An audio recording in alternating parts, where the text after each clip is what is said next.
When assembling a roster, Derek Falvey said Thursday, catching falls into the same category as pitching. You never feel like you have enough, the Twins' chief baseball officer said. And it's difficult to get good catching. That instinct became gospel this week, when the Twins learned Jason Castro, who had started 124 of the Twins' 202 games since his arrival in Minneapolis last year, would not play again this after undergoing knee surgery. Castro had not produced much at the plate this, only 9 hits, including 1 home run, in 63 at-bats. .143, a fall-off presumably related to his nagging knee pain, but there was no doubt he was trusted by the pitching staff and valued by his manager. Now the Twins face 4.5 months of filling that vacancy, with no clear solution. Rookie Mitch Garver figures to be given the opportunity to make himself as valuable as Castro, and to fulfill the faith Falvey and general manager Thad Levine showed in him last December by declining to bring back Chris Jimenez. Bobby Wilson, a 35-year-old career backup who has played for 6 different major league teams, was signed in November to provide leadership and defense should a situation like this arise. Falvey and Twins manager Paul Molitor both expressed confidence in that duo Wednesday.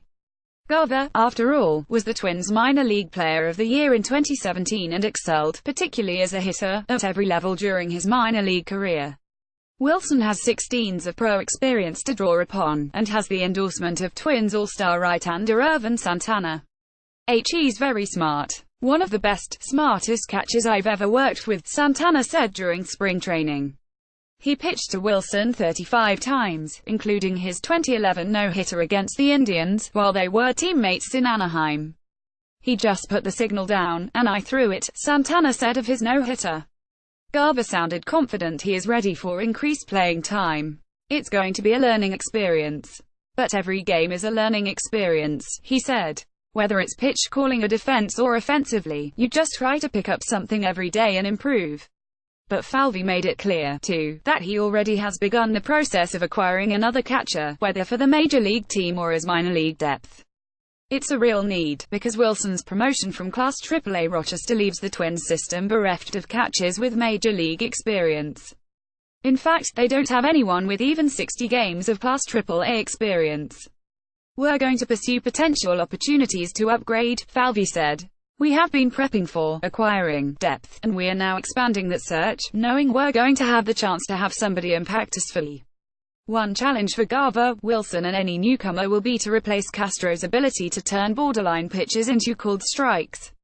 By most published rankings, Castro is one of the top 5 pitch framers in the major leagues. That's a skill the other Twins catchers have tried to improve upon, with Castro's help. I review the previous game every day.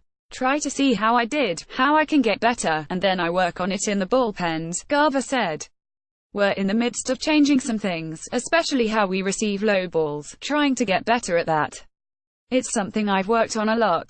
I've seen glimpses of progress. I've got a few calls on low pitches, and it really helps out my receiving numbers. There are other times when I go back to old habits, and am trying to eliminate those. For Wilson, pitch framing was a mid-career revelation, and he's now considered above average at it. I always thought I caught the ball pretty well, but there are new techniques now. I've learned some new wrinkles to help my pitcher get more strikes, Wilson said. We pay a lot more attention to it now than I ever did when I came up.